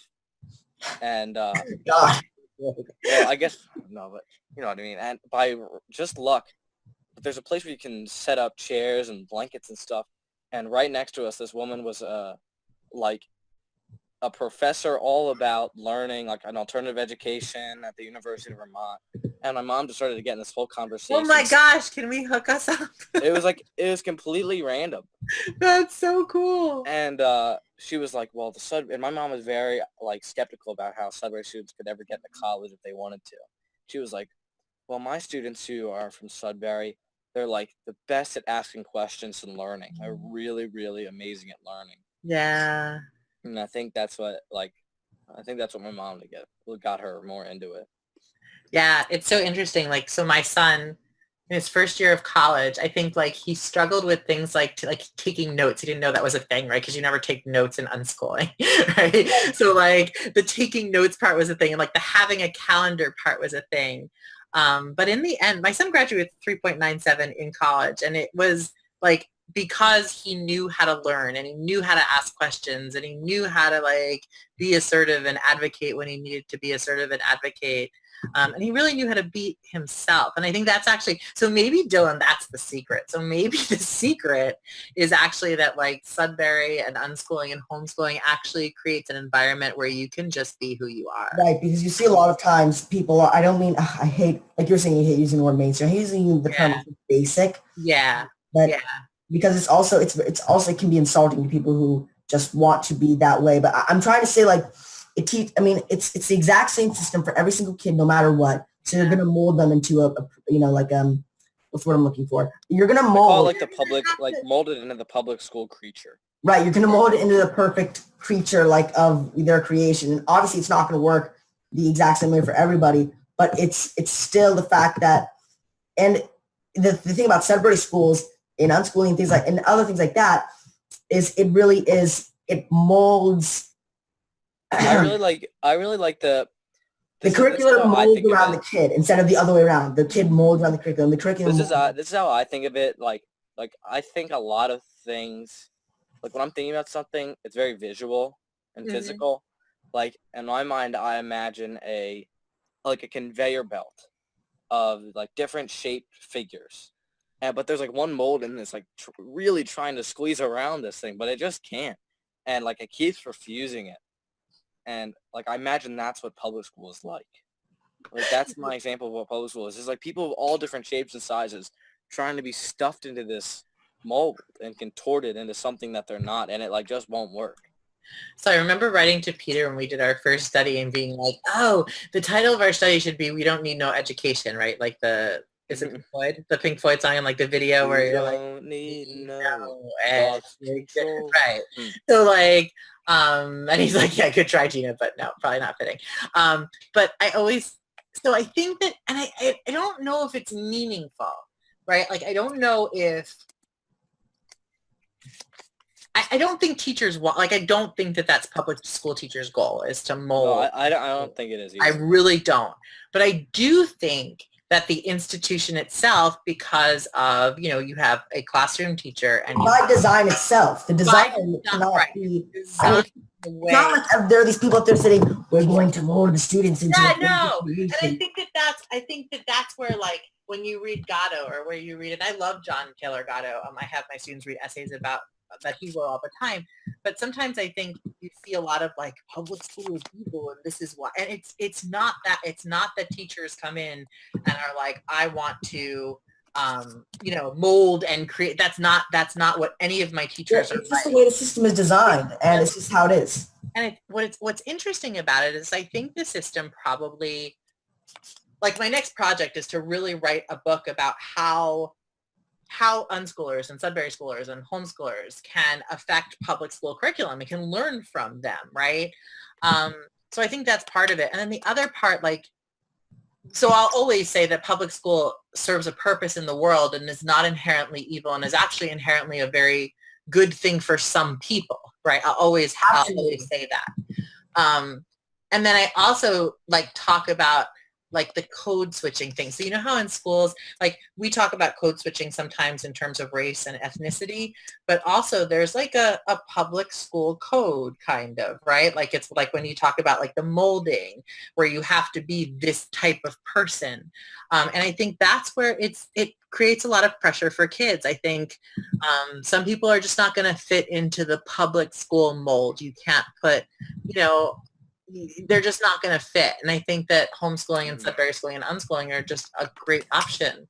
Not everyone's going to fit in the same mold. That's not what humans are like. No, one of my best friends, I met him from Magic too, and he really likes public school. Yeah. It's just his thing. Like he really likes doing, I think all the side curriculum, he's very much into like theater, and acapella. Like his group just went to. I was a theater kid. Oh, you were, yeah. Yeah. This group just went to You can't like tell. Yeah, I was just about to say that. yeah, Yeah. Neil is Can't too, tell. Yeah, I'm in the theater too. but I've never really been into it. I'm surprised because Dylan has like the type of personality like really outgoing, which is very common among theater kids. Yeah.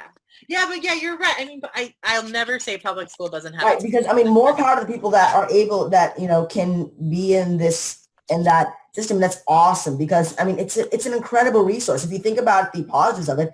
Like all these subjects into one day. I mean, oh my God, that's so cool. And if you're able to actually,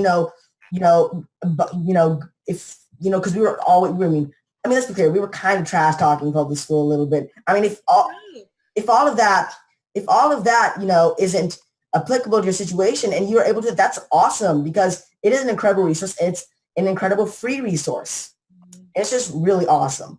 But I mean, and I think that's also something that needs to be said. I mean, nothing is for every child is different. No child, you can't be like, this is the formula for the child. No, that's not how it works. It's going to be, I think that the public school system, I don't think they understand that, even though that there are kids that do fit into there. I don't think they all understand that.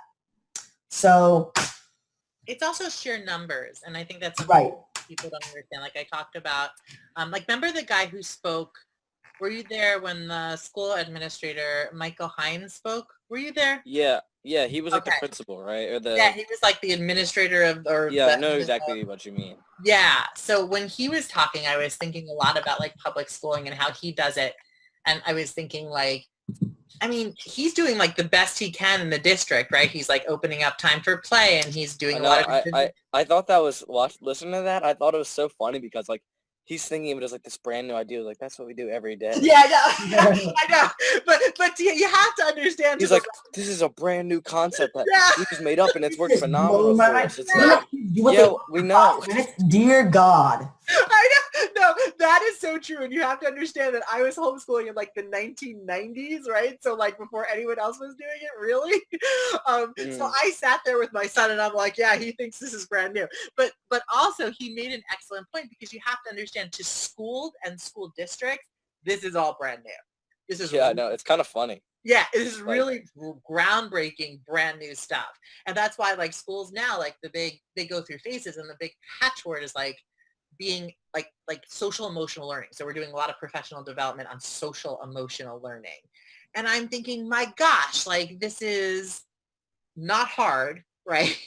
And this is also what we've known, like the three of us have known throughout all of schooling, like it's important to take care of kids' emotions. Yeah, so it's not all that new information. Yeah, it's we've had this for like a long time. Right. It's not this groundbreaking thing that we have to take care of people's souls or that we have to like think about mental health or wellness. But you do have to understand it's like, oh my God, guys, how about we make the kids happy? Yeah, like how about we think of happiness and what that is? My God, these kids, they're having fun? What is this concept? What is that fun? What is fun? I mean, if you notice in his talk, his school district has been audited several times for kids having too much fun. So I thought that was interesting too. But yeah, so you have to understand that we're about 30 years behind there. So all this stuff is real new. I often wonder if public schooling will be much like unschooling, homeschooling, or Sudbury schooling in 50 years. I mean, I don't know. I would not be surprised because if you look at, how... I mean, like, what's the... He said that he looked at... What's the country that has, like, the highest scores? I think it's... Yeah, I don't want to talk for him, and I wish I could... Yeah. Well, I think it's Denmark, and I heard this from somewhere else. I think it is. And Denmark, I was watching this whole video about, like, oh my God, Denmark has the highest scores. For the longest time, they had the lowest scores. What changed? It's like, we just got rid of homework, and the kids don't have to do all that much stuff. It's like, well, we figured that out too. Yeah, and like the same thing with like intrinsic motivation. Like Richard Ryan came down to New York City Public Schools, New York City Board of Ed, and did a professional development on intrinsic motivation in public schools like a year ago. Has it caught on yet? No, because I do professional developments too about it, and it hasn't caught on yet. I often wonder what happens when it does, and like when we give public school kids more autonomy and things like that, it should be very, very interesting. I think that, and I mean, I so and I feel like I was just wanting to say earlier with the fact that the society is always progressing. And I'm not saying that this is exactly where it's going. I'm saying that society is going to progress. And even though there's going to be resistance, there always is, progress always wins. It's not up for debate. Progress always wins. And I think it always will win because that's just how it is. And, um, but, and if you look at just how many, like if you asked someone way back in the day, do you think we'll ever stop using, corporal punishment in schools? Oh, absolutely not. The kids will never be able to concentrate without, a big punishment awaiting if they don't. Never going to happen. It just is not how it's done. And yeah, so that's just, I think people need to understand before they start denying like, oh, that'll never happen. Well, think about how people used to think. And, how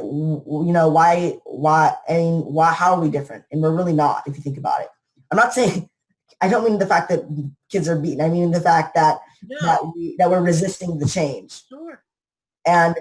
But yeah, so I did want to ask you a question really quick about, so I guess because, you did, so I was wondering, better for everyone watching too, it's like, what exactly was the purpose of the study and the results of the study, based off the purpose? Yeah. So I've done a bunch of studies. So I mean, the one that I guess you tout the most about. I think you talking about it you're talking about a study at Arrow about unschooling, and I don't know what exactly the outcome or something like that. The ones I did with Dr. Peter Gray are all very grounded theory ethnographic studies. And all that means is that we weren't trying to find out anything real, like we didn't have a hypothesis. We were just trying to find out more. Homeschoolers and unschoolers it's hard to get a lot of participants. I think some are very resistant to, participating in studies for very many reasons, and I could totally understand why. But we wanted to do a large-scale study of unschooling to learn more about the movement is really what we wanted to do. And through that, we wanted to know more about outcomes, because when you're studying a movement, you always want to know more about outcomes and what happens when these people are adults and things like that. Mm-hmm. So those studies I do with Peter Gray studies I did with Peter Gray were not really trying to find out anything per se, but we were just trying to learn more and just trying to touch the surface. And then hopefully our study would have been our study is cited a lot of times because it gives a grounding to the movement. And so that was really the groundbreaking thing about our study. It's still, I think, the largest scale study of unschoolers. I do. I think I have one more question since I think we should start winding down. Yeah. So, what do you, in your mind, what is your reasoning for wanting to do all the studies? What do you want to get out of it? Do you want to, change people's minds or just have the information out there? Yeah, I think. Your own curiosity. Yeah, I think there's a couple of reasons, right? I think I'm not in the business of changing people's minds about anything. I'm really in the business of just exploring because it's interesting and it's interesting to me. I do all this research for free. I don't get paid for it. It's total. And let me tell you, it takes time. I think I probably minimize the amount of time it takes to write a study, and you're talking years. So I do it because I'm curious about it. It's probably selfish. I also do it because I knew what a hard time myself and my own child had trying to explain our decision to others. So I kind of joke all the time that I'm doing these studies for my grandchildren that are not born yet. and I say this all the time, I joke about it, and I'm doing it to make the decision easier and more quantifiable for others. I hope that people can show their relatives or their friends or whoever's the doubters these studies and say to other people, look, it has been done, and look, the outcomes are super successful. I totally resonate with that because it's a lot of people they really want substance. It's well, there it is. Here it is. Yeah, I think a lot of people change people's minds. They need to see science. And I love that.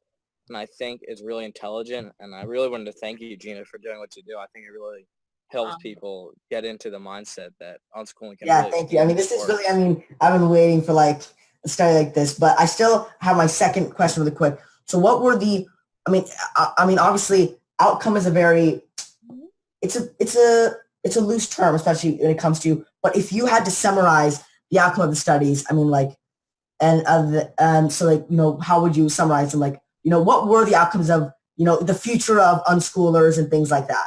Sure. So what we learned from the large study, the 232 families, was that, unschoolers have time. One of the benefits of unschooling is the time and space to explore interests.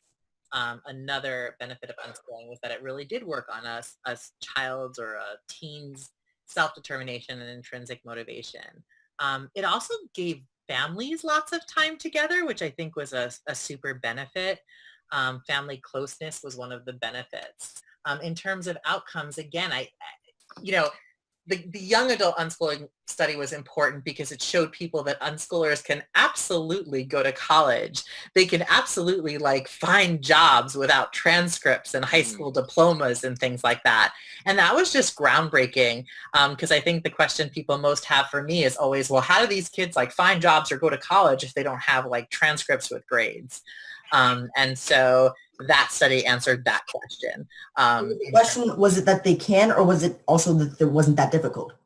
They can, and it wasn't that difficult. I mean, yes, it was like an alternative acceptance like kind of thing, but it wasn't so difficult. It wasn't like this big thing. Most times, like a lot of times people told stories of going into college admissions offices and talking about their education, and the admissions officer was like, great, when do you come in?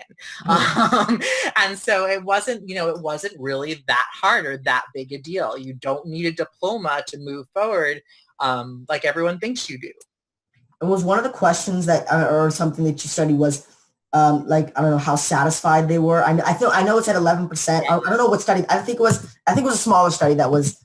Where is it? It was the second unschooler study. 75. That one.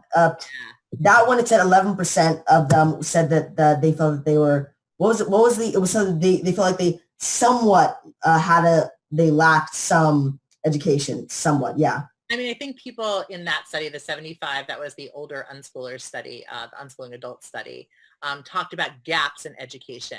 But they did talk about gaps, and they also spoke about how, it didn't really matter because they understood how to learn. And so if they had gaps, they can just go back and like fill in those gaps. Right. I think 3 of the 75 we interviewed did have a negative experience unschooling and homeschooling. And I think it's also important to talk about negative experiences. And all 3 of those participants also grew up in like ultra religious homes. And so that was like an interesting sort of correlation with negative experience. So again, not making any judgments because it was a qualitative study. Right, absolutely. 75 is a small. So did you get results that I guess corroborated the 75 people with the 200 and some study? Did the results corroborate that? So it was 2 different studies. So one was families. So the 232 were families. And 75 were individuals, right? 75 were young adults. So it was a little different. So like you think of the young adult study as the graduates of homeschooling and unschooling, and then the 200 plus were families. So the graduates go on to, I guess, this is something most people have the concern about, have a stable job. I guess that's what most people are the ones that are wondering. Yeah. What we really learned is that everything's okay. Your grown unschoolers are going to be okay out there in the world. They were gainfully employed or most were gainfully employed or obtaining higher education. Most went on to some sort of higher education. And again, a large majority were financially independent. So like the kids are the vast majority that had this, this is majority, the vast majority that had this, stable job and stuff like that. Yeah. Kids are going to be all right. You don't have to worry about that.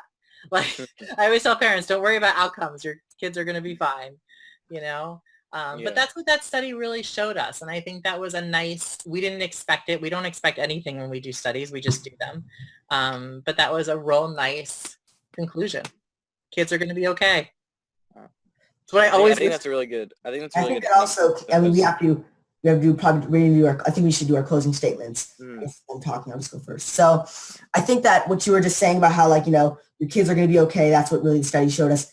That I think that even more plays into the fact that happiness is important in the first 17 years in your life also. I think that really plays into that. So, and I mean, you can't just discard happiness like that. It's not you can't just be like, oh, well, I mean, they need to learn. So who cares if they're happy for the first 17, 18, 19 years of their life? It's not acceptable. Especially, I think, if you were talking about how like results study, you really thought that the overarching, message would be, your kids are going to be okay. They can find their way. That even shows even more like, happiness is important in being able to self-direct yourself. So yeah. But yeah, I guess that'll be my closing statement. I would like to say that I just really wanted to thank you for coming on, Gina. Yeah, absolutely. I think it was awesome. Like our podcast has been off for a few weeks. It's nice to like get back into it with a really nice Definitely. episode. But yeah, you can say yours. I don't really have much to say. Thank you guys so much. I loved continuing our conversation. Like I said, like these 2 hours went so fast. Best interviewers ever. I really appreciate your questions. I like so love talking to you. Like it's been so awesome. Yeah.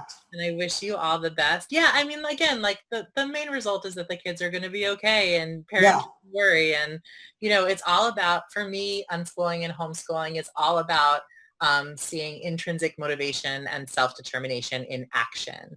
And I think that's like amazing in the learning environment. And seeing that in the learning environment is always just like so interesting and so awesome. I thank you guys for hosting this. This is a heck of a lot of work. And I think you're doing like amazing. It was awesome. The world. So thank you. I love so you said that you're just really quick. You said that you're coming out with a study on Sudbury schools. You said, should it be, because you're still working on that. So you said you might hear something about it maybe in the next year or so. No, years, probably. So these studies take, so we are literally still working on funding. We are still working on funding. We want to be able to give the graduates that participate in the study a small stipend for participating because the questionnaires are going to be long. So we want to give them like $20 or so for participation.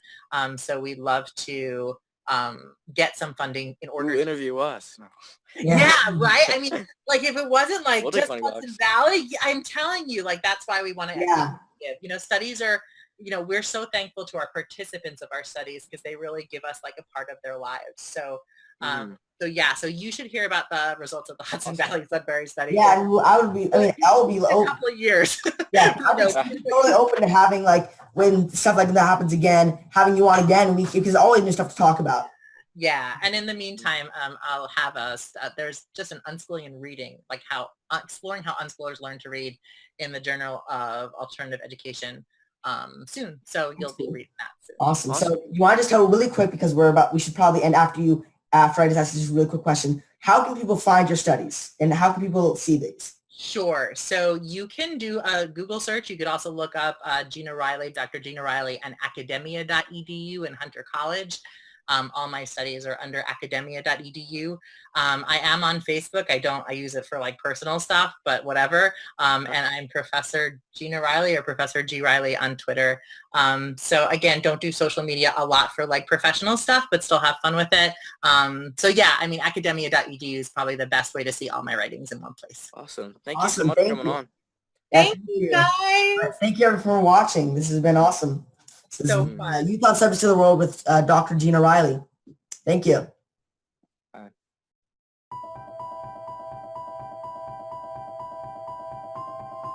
Humanity has been on an epic journey of discovery, learning the truth about the world we live in. New discoveries about the true origins of humanity, ancient history, free energy, as well as the systematic corruption of world governments are now on the forefront of our daily reality. Is the world headed towards destruction based on control and power? Or is an opportunity now being presented to shift and uplift into a higher consciousness? My name is Mel V, co-founder and creative director of Conscious Consumer Network, an independent broadcast network that was launched on the 1st of January 2015. In the last 3 years, Conscious Consumer Network has broadcast over 2,800 shows in multiple languages, featuring guests from across the world, whilst creating media that is aimed at the creation of a free, fair, peaceful, just, sustainable world. Conscious Consumer Network provides full training and an interactive support network for all broadcasters, and we are always looking for inspiring and educational content. Hi, this is Lady Liberty. And this is Miro Siegel. In 2018, Conscious Consumer Network has expanded to multiple broadcast locations, increasing our availability and reach across the world, remaining on the cutting edge of independent media. If we wish to create a better world, we must first create better media, geared towards real education instead of indoctrination. You guys really are what changing the world is going to be about. It's educating kids at a grassroots level. Having become a pillar of stability in the turbulent world of independent media, we have even more going on in 2018. Conscious Consumer Network is a publicly funded network, and we rely on all of you to keep us on the air. Show your support for independent media by donating to our 2018 Network Support Fund. Dare to seek a better world. Support independent media.